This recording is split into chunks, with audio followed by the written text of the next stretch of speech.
The worst outcomes over the past 6 years of conflict in Yemen, where food aid reached more than 10 million people a month in 2021. But humanitarians are also suffering the impact of rising food prices. In East Africa, the cost of food assistance has increased on average 65% in the past year. WFP has already been forced to reduce its support to 8 million hungry people in Yemen. Mr. President, I believe there are 4 actions countries can take now to break the deadly dynamic of conflict and hunger. First, investment in political solutions to end conflicts, prevent new ones, and build sustainable peace. Most important of all, we need to end the war in Ukraine. I call on all Council members to do everything in your power to silence the guns and promote peace in Ukraine and everywhere. Second, international humanitarian law, reflected in Resolution 2417 of this Council, specifies that goods and supplies that are essential to civilian survival, including food, crops and livestock, must be protected. It also states that humanitarians must have unimpeded access to civilians in need. The Council has a critical role in demanding adherence to international humanitarian law and pursuing accountability when it is breached. I urge you to take maximum action to fulfill your role. Third, the interconnected risks of food insecurity, energy and financing require far greater coordination and leadership. There is enough food for everyone in the world. The issue is distribution, and it is deeply linked to the war in Ukraine. I established the Global Crisis Response Group on Food, Energy and Finance in March to provide data and analysis and propose solutions. The group immediately recommended that all food export restrictions should be lifted, strategic reserves should be released, and surpluses allocated to countries in need. As I told yesterday's call to action ministerial meeting, any meaningful solution to global food insecurity requires reintegrating Ukraine's agricultural production and the food and fertilizer production of Russia and Belarus into old markets despite the war. We are working to find a package deal that will enable Ukraine to export food, not only by train, but through the Black Sea, and that will bring Russian food and fertilizer production to world markets without restrictions. And this will require the goodwill of all countries concerned. Fourth, donors must fund humanitarian appeals in full. Almost halfway into 2022, our global humanitarian response plans are just 8% funded. In global terms, these are minuscule amounts. I urge countries to demonstrate the same generosity to all countries that has been shown in relation to the Ukraine. Official development assistance is more necessary than ever. Diverting it to other priorities is not an option, while the world is on the brink of mass hunger. Indeed, the deep connections between conflict and hunger mean that generosity is not only an act of altruism. Feeding the hungry is an investment in global peace and security. Mr. President, in our world of plenty, I will never accept the death from hunger of a single child, woman, or man. Neither should the members of this Council. Thank you. I thank the Secretary General for his briefing. I now give the floor to Mr. David Beasley. Mr. Secretary, thank you very much. And Mr. Secretary General, thank you for your comments. You know, when the Nobel Peace Committee gave us the Nobel Peace Prize, it was clearly a message to the world that food security is critical to peace and stability all over the world. And what we're seeing now is an extraordinary destruction of the values that we hold so dear of feeding the poor and helping the needy around the world. Before the Ukraine crisis struck, I had been saying to leaders around the world that we were facing an unprecedented storm, a perfect storm because of conflict, climate, and COVID. And just when you thought it couldn't get any worse, Ethiopia. And then you thought it can't get any worse, and then Afghanistan. And then when you really thought it couldn't get any worse, Ukraine. And that's on top of areas that are struggling, as the Secretary General alluded to, with droughts, knocking on the door of famine, the Sahel, the Horn of Africa, and I could go as a ring of fire around the world. The numbers have escalated in terms of those marching to starvation from 80 million to 135 before COVID, and then because of COVID, 135 to 276 million people marching to starvation. And that number, because of the Ukrainian crisis, will rise to 323 million at least. Now, what's extremely troubling is out of those 276 million people that are marching towards starvation, struggling to find food on a daily basis, living from hand to mouth every day, there are 49 million people, as the Secretary General very clearly stated, in 43 countries that are knocking on famine's door. If you overlay those 49 million people in the 43 countries along with economic indices, because of the economic deterioration over time, the droughts, you begin to see which 43 countries very well could be destabilized, have famine, and resulting in not just death, but unrest and mass migration. We truly are at an unprecedented crisis. Food pricing is our number one problem right now as a result of all this perfect storm for 2022. But 2023, it very well will be a food availability problem. When a country like Ukraine that grows enough food for 400 million people is out of the market, it creates market volatility, which we are now seeing. In 2007 and 2008, we all witnessed what happened when pricing gets out of control. There were over 40 nations with political unrest, riots, and protests. We're already seeing riots and protesting taking place as we speak. Sri Lanka, Indonesia, Pakistan, Peru. We've seen destabilizing dynamics already in the Sahel, from Burkina Faso, Mali, Chad. These are only signs of things to come. And we have enough historical experience to understand the consequences when we fail to act. When a nation that is the breadbasket of the world becomes a nation with the longest bread lines of the world, we know we have a problem. And as the Secretary General clearly spoke, we're now reaching about 4 million people inside Ukraine. In fact, we're scaling up to 900,000 on cash-based transfers as we speak that will put liquidity back into the marketplace. But that does not solve the problem outside of Ukraine. That's why we've got to get these ports running. We've got to empty the silos so that we can help stabilize the food crisis that we're facing around the world. Over 36 nations get their 50% or more grain from this region. Those nations, overlaid with the 43 nations I was referring to, coupled with other economic indices and debt because of COVID, and you begin to see why the world is so very fragile. So we have to respond. Truly, failure to open those ports in Odessa region will be a declaration of war on global food security. And it will result in famine and destabilization and mass migration around the world. Many of you have been out in the field. You've talked to the poorest of the poor. I've had more mothers tell me, Mr. Beasley, my children hadn't been fed in 2 weeks. My husband had to join an extremist group just to stay alive.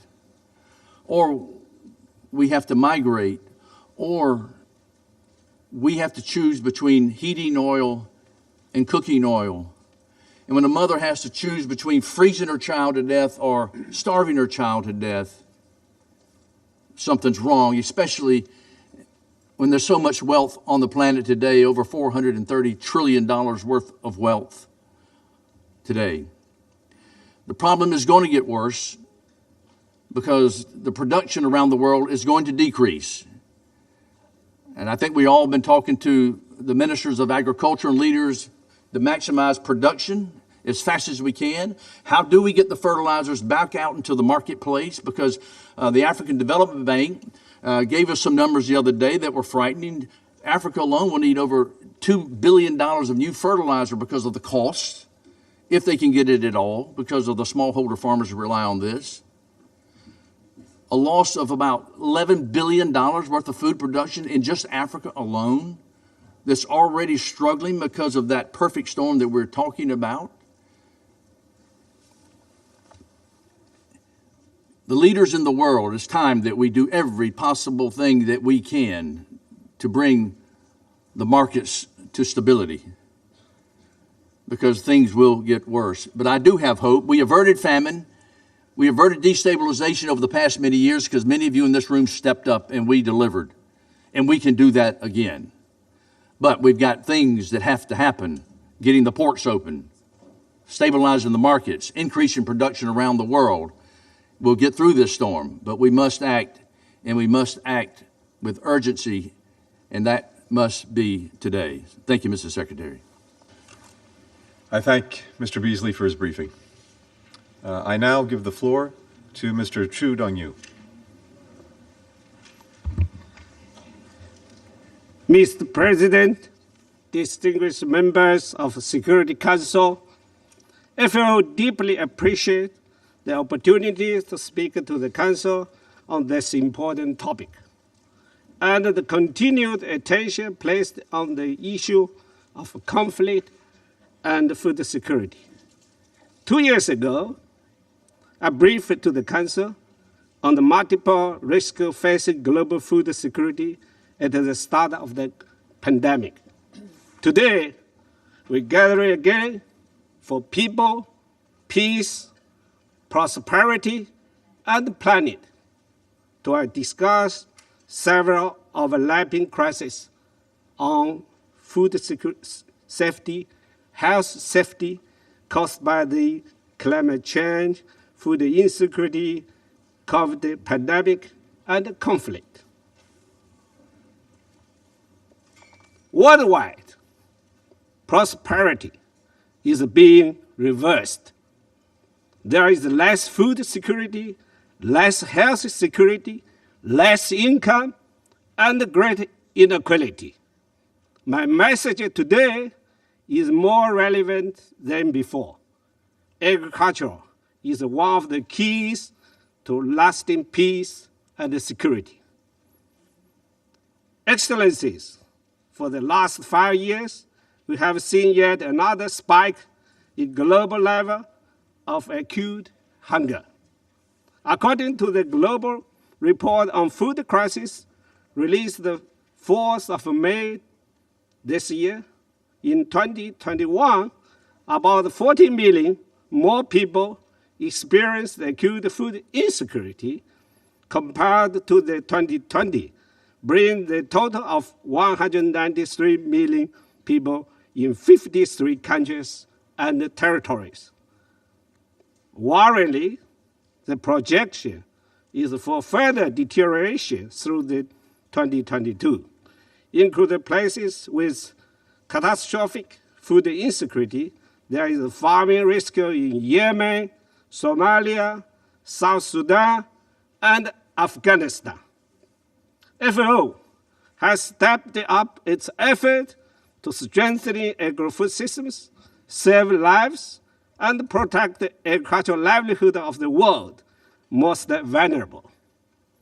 From our cutting-edge analysis, normative work, our global national policy guidance, and our life-saving aid, FAO helps people, communities, and the government cope with growing uncertainty. Yet, more needs to be done together. Conflict remains the single greatest driver of hunger. Between 2018 to 2021, the number of the people in crisis situations in countries where the conflict was the main driver of acute food insecurity increased by staggering 88% to just over 139 million people. As the world had begun to recover from the COVID-19, another conflict with a far-reaching effect broke out. The war in Ukraine revived the concerns of historic high food and energy prices and their impact across the world. The war has disrupted export, logistics, and seriously affected food availability in Ukraine and Russia Federation together export 30% of cereals, 67% of sunflower in the world. The increase in energy and fertilizer prices is putting the next global harvest at risk. According to our latest scenarios, it could be increased chronic undernourishment, another additional 18.8 million people by 2023. We are neighbors on this small planet village. What happens to one affects us all. Everyone has and will continue to fully align with Secretary-General's call to end the war, restore peace, and save lives. We must strengthen the humanitarian development, peace, nexus. We must analyze the root cause of acute food insecurity, including conflict, climate change, and apply these learnings to our actions. FAO does this through our integrated phase classification, IPC, analysis. It's widely accepted. Our co-leadership of Global Network Against the Food Crisis and our co-leadership of Global Food Security Cluster. Excellencies, we must prevent acceleration of acute food insecurity trend in the coming months and years. Food production at the country level must be expanded. We need to provide cash and critical input for cereals and vegetable production, and to protect livestock with treatment, vaccinations, feed, and water. Agri-food supply chain and value chain must be strengthened with engagement of public and private sector in support of smallholder farmers and households. This is what FAO has been doing in Ukraine, Afghanistan, and others countries. In 2021, FAO reached more than 30 million people worldwide with emergency agricultural assistance and resilient building programs. For example, in Afghanistan, we reached 3 million people, including with wheat cultivation packages. This cost just $160 and met the stable cereals requirement for a family serving for an entire year. In local market, the cost for this same amount of food is 6 times higher. Our support helped the livestock farmers increase milk production equivalent to the level that would allow every Afghan child to have 1 glass of milk a day for at least 5 months. In Ethiopia, despite excess challenges, seeds and plant materials provided by FAO and agricultural cluster partners allowed local farmers to produce 900,000 tons of food, 5 times more than the humanitarian and commercial food supplies that entered the region. Despite this critical importance of agriculture to food availability and access in crisis contexts, only 8% of total funding for humanitarian food security sector goes to the agriculture. Excellencies, we must protect people, agricultural food system, and economics against future shocks. To prevent the impact of conflict on food insecurity, we must increase the sustainable productivity, strengthen capacity to deliver relevant services and commodities, and provide access to innovative financial tools and digital services. Members urgent need to transform their agri-food systems to be more efficient, more inclusive, more resilient, and more sustainable for better production, better nutrition, a better environment, a better life, leaving no one behind. Last month, I traveled to Bangladesh, and Bangladesh with the innovation, they get the food supply with rice, and early this month, I traveled to see the young farmers in Azerbaijan.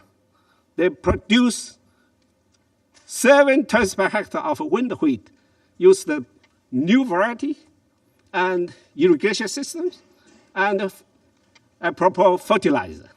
It's a double yield. And yesterday, I got to know the Minister of Mexico.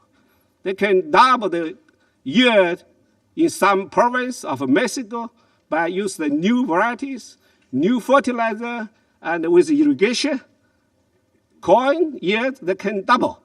So it's a big potential.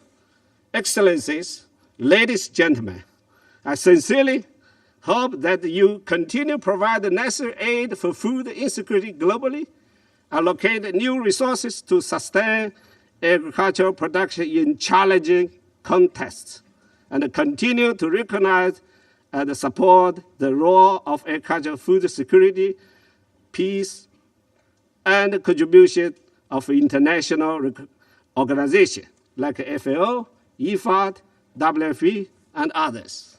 Based on my professional knowledge and experience, we can feed the world sufficiently, sustainably, with existing tools if we all play our part. Like this country, Great America, irrigate land. You can produce 2 times more than unirrigated. It's a natural rain-fed farming. Only 80% of Arab land here are irrigated. In Asia, it's a 48 to 60. In Europe, it's 12%. And in Africa, only 3%. In Latin America, about 20%. So I strongly encourage all the members here and the partners here improve the water management, irrigation system, not only depend on God, depend on our technology and the investment on infrastructure. That's what we need to unleash the potential of innovation, science, and responsible investment. So many years, investment in rural areas, agriculture, it's left behind so many years. No matter developed countries or developing countries. That's really, I strongly recommend to Mr. Blinken and others, look at these issues, and the soil and other big issues. We need at least 10 years, 20 years to look at the soil science. Soil and then quality seeds. You can improve the 20 to 30% of seed yield, like a hybrid rice, 30 to 50% increase, and a hybrid corn, it's a 30 to 40%. Minister of Mexico, he is an expert on breeder. Yeah? So technology is there, tool is there. We need a strong political commitment and also responsible investment. Work together with private sector and get all the key partners on board. That's why hand-in-hand initiative we needed to strengthen. Dear colleagues, you can put a policy in place that both increase productivity and protect natural resources. We always say produce more and better with less. How less? Less impact, less input, less impact, negative impact on environment. The solution is technology and good policy and management. You can invest more in innovation and new technology, especially in water management, irrigation systems, high quality agricultural input, include fertilizer, and in more transparent marketing information systems. Agricultural system provide food, feed, fiber, and biofuels, including biogas. So agriculture not only provides food, feed, fiber, cotton, fiber crops, and biofuels. That's real renewable energy. They support the future of the people on this small planet forever. On 19 May in 1943, our predecessors convened the first United Nations Conference on Food and Agriculture in Hot Spring, Virginia, United States of America. It's a destiny, it's a coincidence. Today is, what is day? It's the 19th May.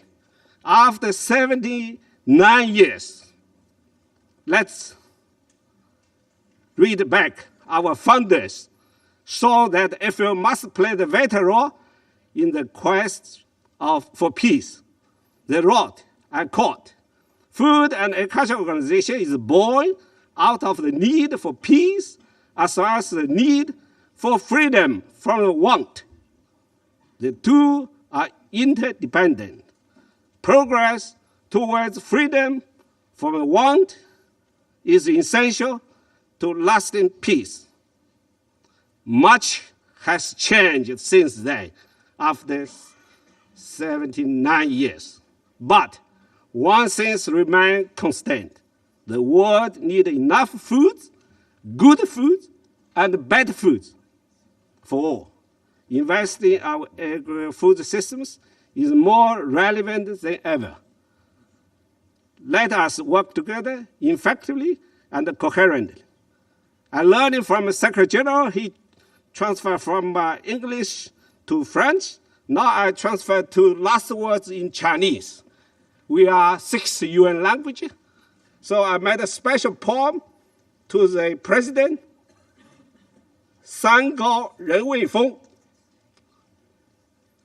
The mountain is high, and the people depend on food to survive. We need to stay united, work in cohesion to serve millions of people around the world.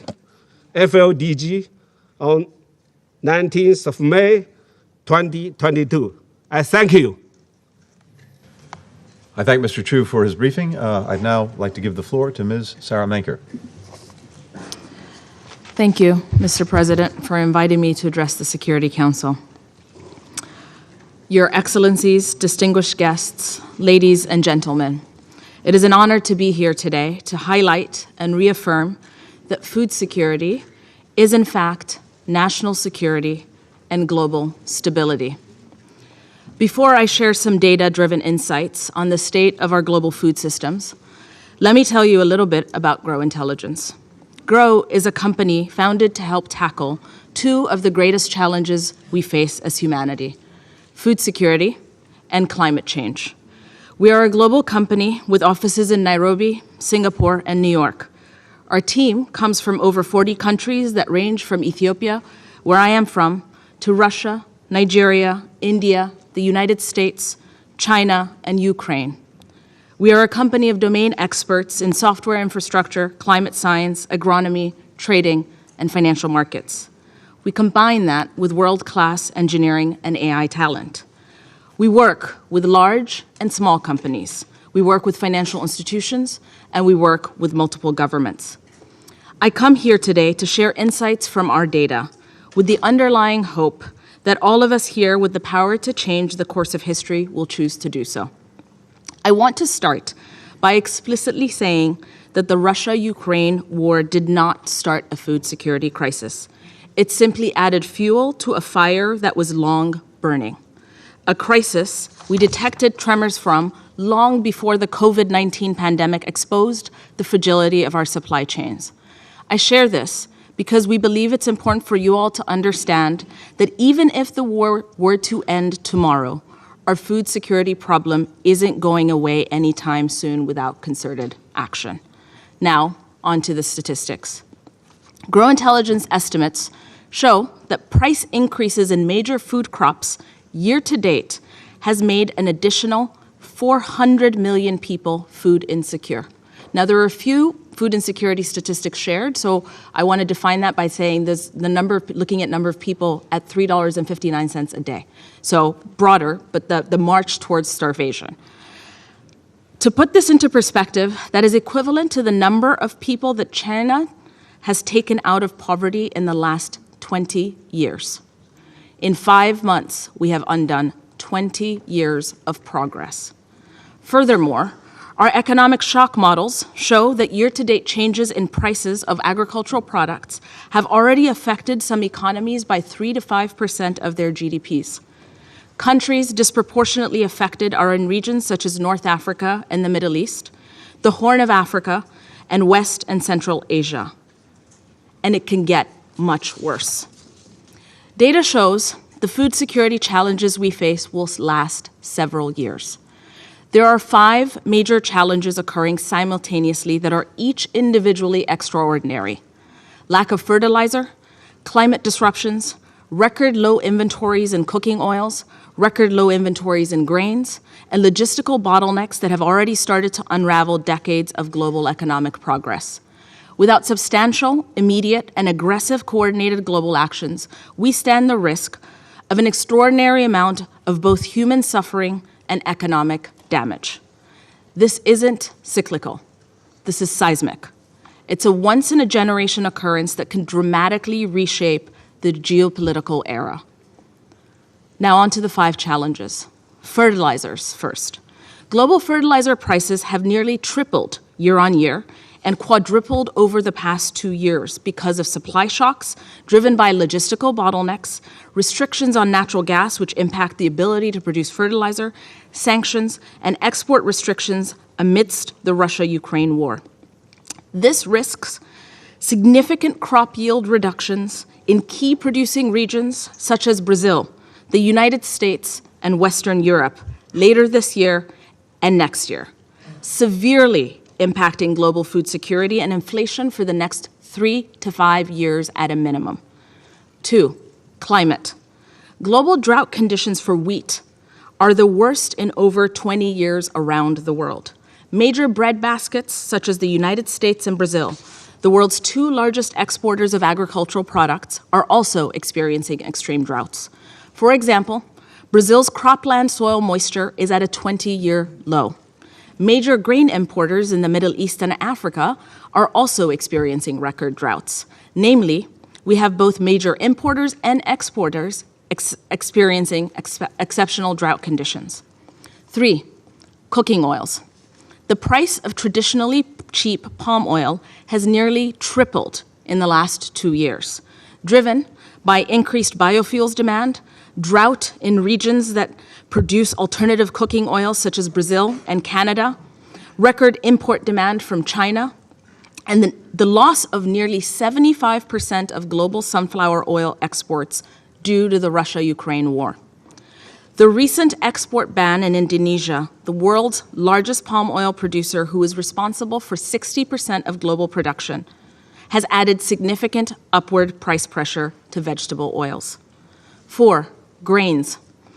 Official government agency estimates from around the world put wheat inventories at 33% of annual consumption.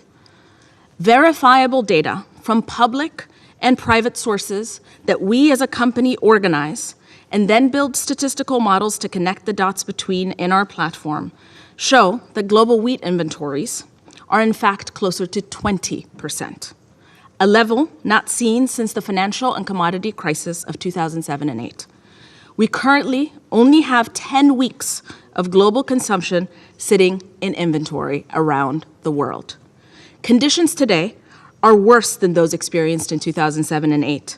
It is important to note that the lowest grain inventory levels the world has ever seen are now occurring while access to fertilizers is highly constrained and drought in wheat-growing regions around the world is the most extreme it's been in over 20 years. Similar inventory concerns also apply to corn and other grains. Government estimates are not adding up. 5, logistics. Russia and Ukraine used to provide nearly a third of the world's wheat exports and are in the top 5 exporters of corn globally. Combined, They used to export 75% of global sunflower oil supplies. All Ukrainian ports remain closed, making it impossible to move any of Ukraine's harvested grain across its borders. Shifting to rail will move less than 10% of pre-war flow. It's not enough. Russian exports, which also include fertilizer, are limited because of Black Sea maritime hazards. Any one of the 5 things I outlined would be considered a major issue in commodity markets. The 5 combined are truly unprecedented.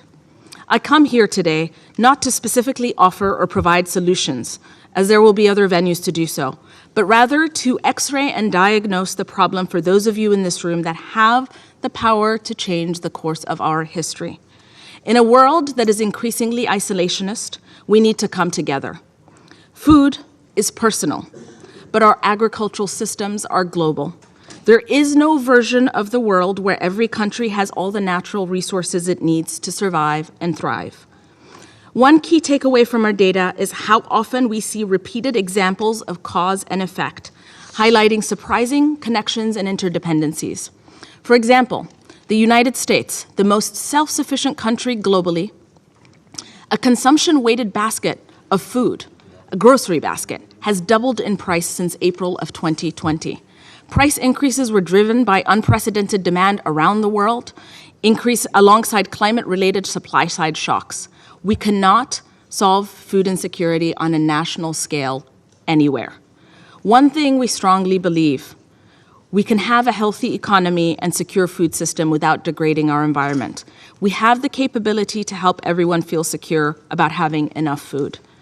Data helps us navigate because we aren't blind to food security-related risks and outcomes. We can't say we didn't know. There are positive solutions and approaches that can be offered and delivered, but they will require coordinated global effort. We are all dependent on one another. In wrapping up, what does the data tell us about risk and interdependencies? It tells us, not unlike the global financial crisis of 2008, there are fault lines and tremor-like early warning signals that are seemingly disconnected globally, but they aren't. What does the data tell us about hope?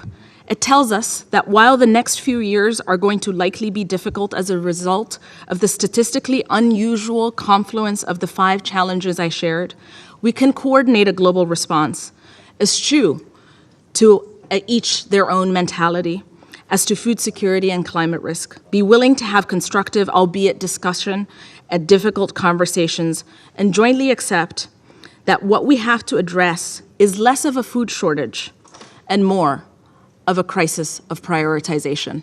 I thank you. I thank Ms. Maker for her briefing. I shall now make a statement in my capacity as the Secretary of State of the United States of America. And again, good morning to everyone. Thank you all very much for being here. My thanks to the Secretary General, to Executive Director Beasley, to Director General Chu, and to Grow Intelligence CEO Sarah Maker. Thank you for the superb briefings of the Council today that bring powerfully before us the facts and the challenge that we have to meet. And thank you for your work every day on an issue that is truly critical to humanity. We do meet at a moment of unprecedented global hunger, fueled, as we've heard, by climate change, by COVID-19, and made even worse by conflict. Indeed, conflicts around the world are increasingly driving this crisis. According to the Food and Agriculture Organization and the World Food Program, the number of people affected by food insecurity due to conflict rose from about 100 million people in 2020 to 139 million or so people in 2021, to an estimated 161 million people in 2022. The World Bank believes that Russia's war in Ukraine could add another 40 million people to this total. Yesterday, we had ministers from more than 30 countries come together here at the United Nations to address the drivers of and advance solutions to global food insecurity, including by meeting the urgent need for food, for fertilizer, humanitarian financing, investing more in the resilience of agriculture and vulnerable populations. For our part, the United States announced another $215 million in emergency food assistance to add to our $2.3 billion in humanitarian food aid since February. I want to thank all of the countries that stepped up, and I want to encourage others to join us. In 2018, this Council adopted Resolution 2417, which condemned the use of starvation of civilians as a tool of war, and noted that such a use may constitute a war crime. Yet, in the years since that resolution, the problem has only grown worse. The Russian Federation's flagrant disregard of this resolution is just the latest example of a government using the hunger of civilians to try to advance its objectives. It's also another example of how Russia is violating the rules-based international order that is integral to the shared security and prosperity of all UN member states, an order this Council, and in particular, its permanent members, have a responsibility to uphold, to defend, and to strengthen. In this Council, a few members have repeatedly used language lamenting the suffering caused by this war and calling on all sides to bring it to a stop. Let's not use diplomatic speak to obfuscate what are simple facts. The decision to wage this war is the Kremlin's, and the Kremlin's alone. If Russia stopped fighting tomorrow, the war would end. If Ukraine stopped fighting, there would be no more Ukraine. Russia's unprovoked war of aggression has halted maritime trade in large swaths of the Black Sea. It's made the region unsafe for navigation, trapping Ukrainian agricultural exports, as we've heard, jeopardizing global food supplies. Since February 24th, Russian naval operations have demonstrated the intent to control access to the northwestern Black Sea, the Sea of Azov, to block Iranian ports. Our assessment is that this is a deliberate effort, evidenced through a series of actions taken by the Russian government. On the first day of the invasion, Russia issued an official warning to all members that significant areas of the Black Sea were closed to commercial traffic, essentially shutting them down to shipping. Since then, the Russian military has repeatedly blocked safe passage to and from Ukraine by closing the Kerch Strait, tightening its control over the Sea of Azov, stationing warships off Ukrainian ports, and Russia has struck Ukrainian ports multiple times.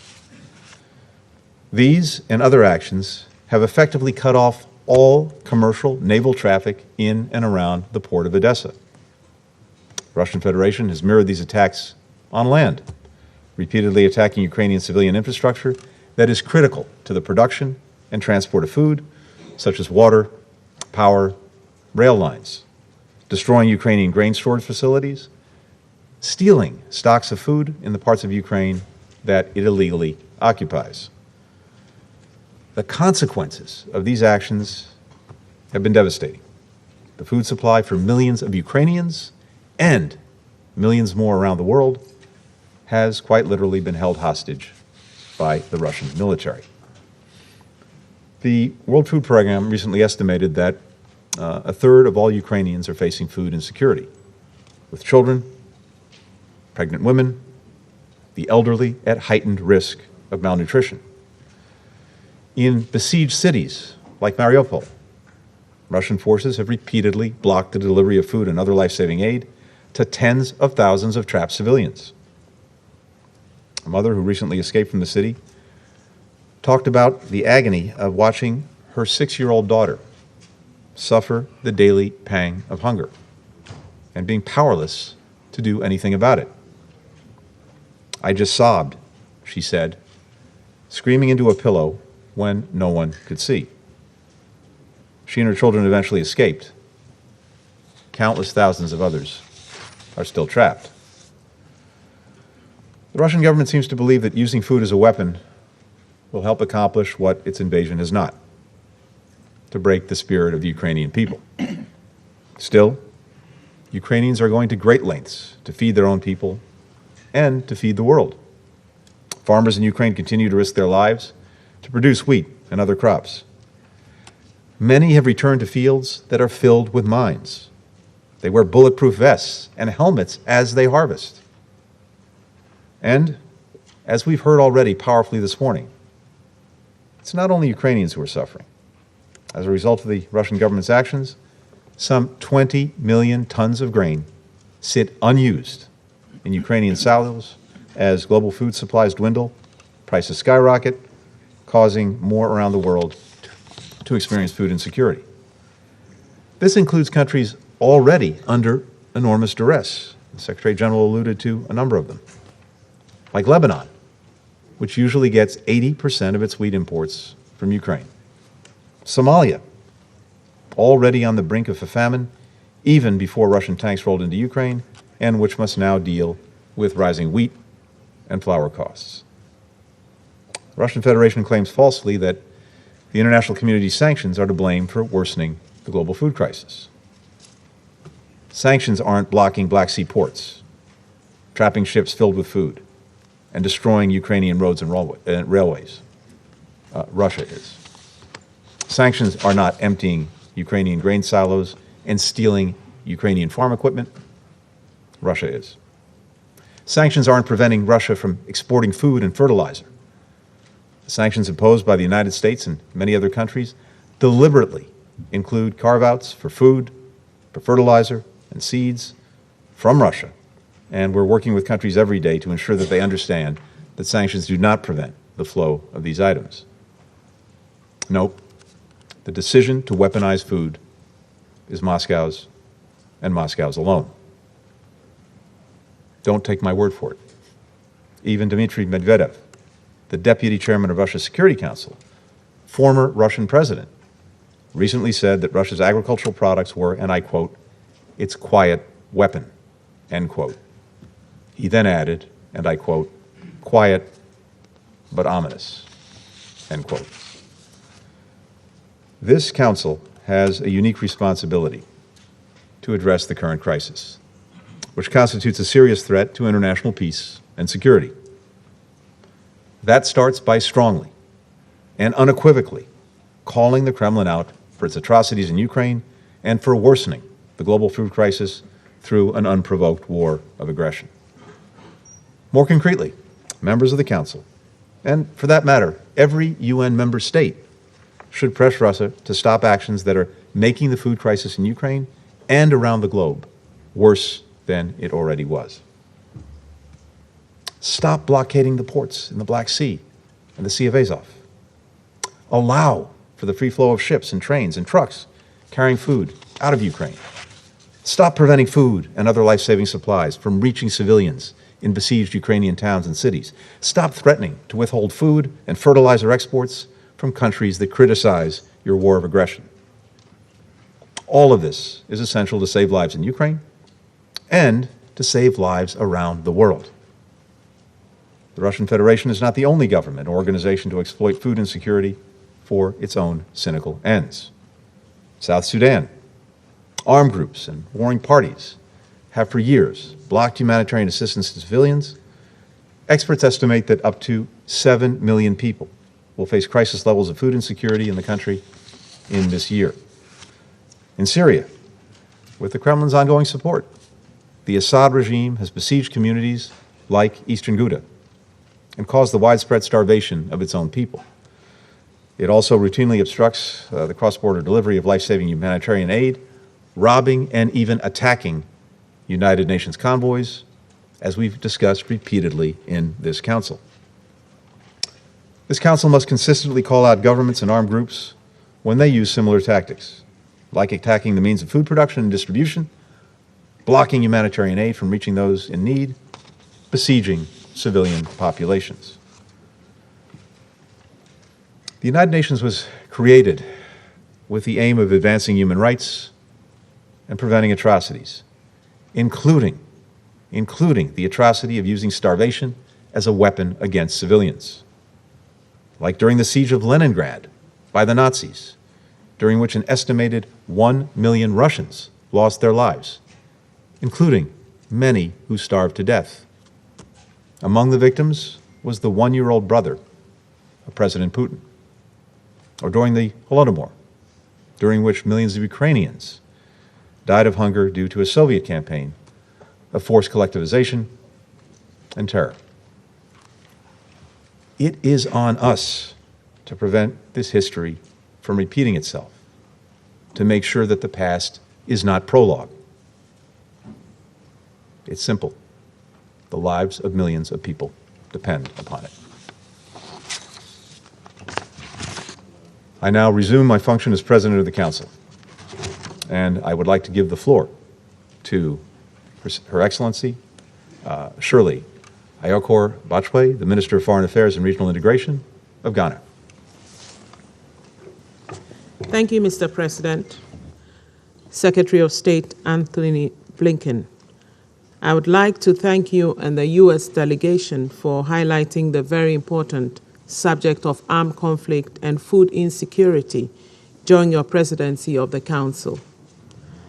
I'd also like to thank Secretary General Antonio Guterres, also the WFP Executive Director, the FAO Director General, and the founder and CEO of Grow Intelligence for their briefing. We appreciate their useful perspectives on armed conflict and food insecurity. Mr. President, this Council is no stranger to the harrowing reports of starvation and other forms of food insecurity caused by conflict in different parts of the world. Millions of people, especially children, have suffered or perished from food insecurity in the challenging periods of conflict that my own continent has had to endure, especially over the past 3 decades.